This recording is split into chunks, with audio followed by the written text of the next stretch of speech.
Hi guys, how are you? Welcome to the video. हमने एक series चलाई थी यूट्यूब पे जो कि एसए पीवाईक्यूज की थी और हमने शुरू किया था 2025 से। और आज मैं टॉपिक नंबर 6 आपके साथ डिस्कस करने वाला हूं, एक इंटरेस्टिंग हुक इंट्रोडक्शन और एक अच्छा एनेक्डोट जो कि आप इस एसए में यूज कर सकते हैं। The purpose of this series was कि आपको मैं ये कन्विंस करा सकूं कि भैया जीएस, जनरल स्टडीज की नॉलेज, करंट अफेयर्स की नॉलेज का उपयोग आप अपने एसए के पेपर में कर सकते हैं। विच इज नॉट टू से कि आपने ऐसे जीएस सेंट्रिक लिखने हैं, because there is a difference. Utilizing content from GS और current affairs is one thing, but writing essay in a GS centric way, that is not what I encourage. Of course हमारे ऐसे की classes में मैं बहुत detail में समझाता हूं आपको ऐसे कैसे लिखना है, क्या डालना है, कंटेंट कैसे अप्लाई करना है। लेकिन ये सीरीज का मकसद है कि आपको ये कॉन्फिडेंस आ सके कि जीएस की नॉलेज आपकी व्यर्थ नहीं जा रही है। अब देखो, ये टॉपिक है the years teach much which the days never know. हमको कोई भी चीज या स्किल सेट एक्वायर करने में सालों साल लग जाते हैं। कुछ चंद दिनों में चीज हम एक्वायर नहीं कर पाते हैं, स्किल सेट नहीं एक्वायर कर पाते हैं। Experience is never counted in days, experience is always counted in years. Of course हम एक फास्ट लर्नर हैं, बहुत जल्दी से हम अडाप्ट कर लेते हैं चीजों को, that is very good, but experience हमको चंद दिनों में नहीं आता है।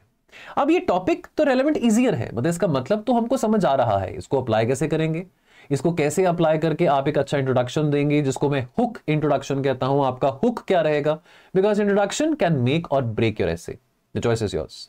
ऑलराइट, सो ये टॉपिक नंबर 6 है जो कि एसे पेपर 2025 का है। ऑलरेडी इससे पहले जो 5 टॉपिक्स है हमने अपने यूट्यूब पे ऑलरेडी डिस्कस करे हैं, तो आप उनको प्लेलिस्ट पे जाके भी चेक कर सकते हैं। अब हुक क्या है, याद करो 2019 को, 2 kilometre above the moon, India learned heart break in 1 minute, but in 2023 India learned landing from 4 years of experience and 4 years of learning. That disappointment, which happened in 2019, laid the foundation for the success and for the redemption and for the vindication which we achieved in 2023. September 9 in 2019, the Vikram lander went mute with barely 2 kilometers to go. और वो image पूरी दुनिया ने देखी. That image was a moment of grief for so many people. हमारे प्रधानमंत्री जी का हाथ हमारे जो इसरो के जो चीफ थे उनके ऊपर था कि डोंट वरी। कितनी ज्यादा हलचल थी, कितनी ज्यादा एक्साइटमेंट थी, लेकिन all of a sudden everybody in the room, जहां पे प्राइम मिनिस्टर जी भी थे, वहां पे everybody was disappointed and despair that what has happened. जो विक्रम रोवर है वो नहीं लैंड कर पाया, जो विक्रम लैंडर है वो नहीं लैंड कर पाया।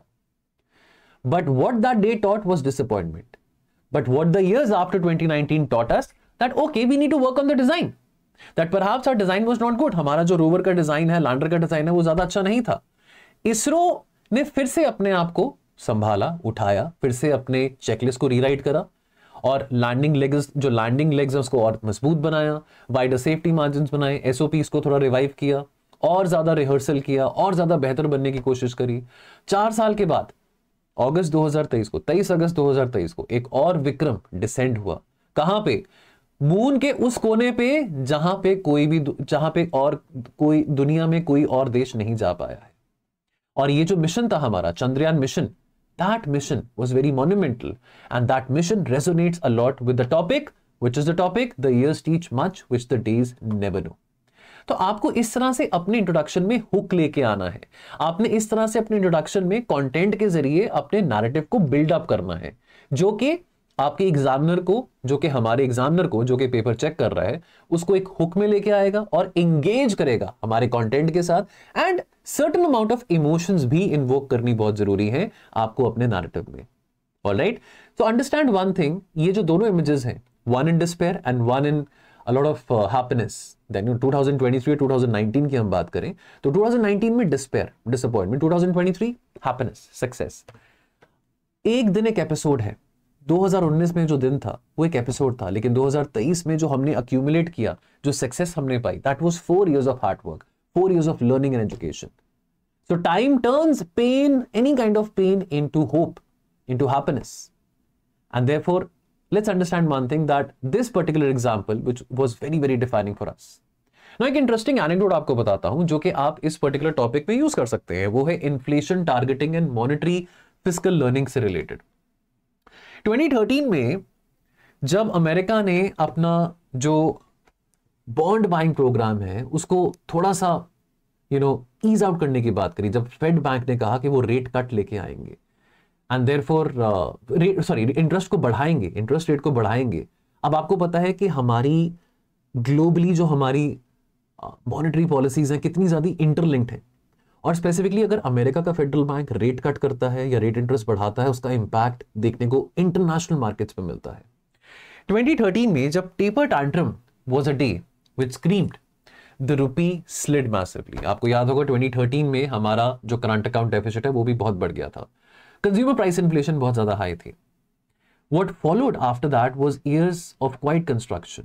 Urjit Patel committee, the former RBI governor, the Urjit Patel committee, उन्होंने रीफ्रेम करा हमारे मॉनेटरी पॉलिसी के ऑब्जेक्टिव को कि हम प्राइस स्टेबिलिटी को अपना प्राइमरी गोल रखेंगे, ग्रोथ एक ऑब्वियसली कॉन्सिक्वेंस होगा अगर हमारी प्राइस स्टेबल है, एंड देयरफॉर इन्फ्लेशन टारगेटिंग एक बहुत इंपॉर्टेंट एक पॉलिसी बनी। पार्लियामेंट ने अमेंड किया आरबीआई एक्ट को 2016 में ताकि एक फ्लेक्सिबल इन्फ्लेशन टारगेटिंग रिजीम लेके आ सके एट 4+-2, यानी कि जो हमारी लक्ष्मण रेखा है, यानी कि लक्ष्मण रेखा है 2% से नीचे एंड 6% से ज्यादा अगर इन्फ्लेशन है तो देयरफॉर दैट मींस कि आरबीआई को एक्ट अपॉन करना पड़ेगा एंड अकॉर्डिंगली रेपो रेट में हम इंपैक्ट देखेंगे। एंड मॉनेटरी पॉलिसी कमेटी बनाएगी जहां पे ट्रांसपेरेंट तरीके से डिसाइड किया गया कि क्या हमारे ऑब्जेक्टिव होंगे, क्या पैरामीटर्स होंगे, जिस हिसाब से हम इन्फ्लेशन टारगेटिंग लेके आएंगे। But that was a lesson which we learned the hard way. Now this shifted India from personality to process. Expectations began to be anchored not by press conferences but by an announced target, forward-looking guidance and a tolerance band which is 4+-2 that required an explanation and a path अगर इस inflation को breach होता है और RBI act पर नहीं कर पाता है। Alright, और इस framework को टेस्ट किया गया, चाहे वो onion spikes हो, पैंडेमिक के कारण जो सप्लाई साइड इश्यूज आए थे, या अगर जो भी after the post 2022 the Ukraine war जो ऑयल अगर एनर्जी सेक्टर में डिस्ट्रप्शन आया था, headline inflation still fled on those days, but because of the experience we've had and we've gained in inflation targeting, we endured these challenges. All right, so policy rates and the behavior and the expectations from RBI became more predictable, which was also very good for the markets to respond. All right, because अगर abruptly RBI बिना किसी reason के अगर repo rate में variation लेके आ रही है, repo rate को बढ़ा रही है, और मेरे को याद है 2013 से पहले हमेशा जो मार्केट थी, जो प्राइवेट सेक्टर के प्लेस थे, दे यूज्ड टू डिमांड कि भैया आरबीआई को बोलो कि वो रेपो रेट थोड़ा कम करें, रेपो रेट बहुत ज्यादा है, एंड रेपो रेट कम होने के कारण बैंक्स ज्यादा कैपिटल एंड ज्यादा लोन्स नहीं ऑफर कर पा रहे हैं, ज्यादा क्रेडिट नहीं ऑफर कर पा रहे हैं, and therefore the markets also took this inflation targeting principle and inflation targeting mechanism as something very revolutionary, and that also helped to restore credibility towards the government and also towards the central bank by the market. So दोस्तों, ये interesting anecdotes और introduction का सिलसिला जो है हमारे YouTube videos पे तो कंटिन्यूड रहेगा, लेकिन अगर आप हमारे डिटेल्ड एसए फाउंडेशन कोर्स का हिस्सा बनना चाहते हैं, जहां पे content, test series, Telegram group में मेंटरशिप, इवैल्यूएशन, लाइव सेशंस, ये सब चलते हैं, तो इसके लिए आपको ये कोर्स ज्वाइन करना पड़ेगा। 20% ऑफ अभी चल रहा है बिकॉज नवरात्रि है, तो हमारे टोल फ्री नंबर पे कॉल करके इस कोर्स के बारे में जरूर इंफॉर्मेशन लीजिए, and I will see you very soon. YouTube पे तो मुलाकात होती ही रहेगी। Thank you so much.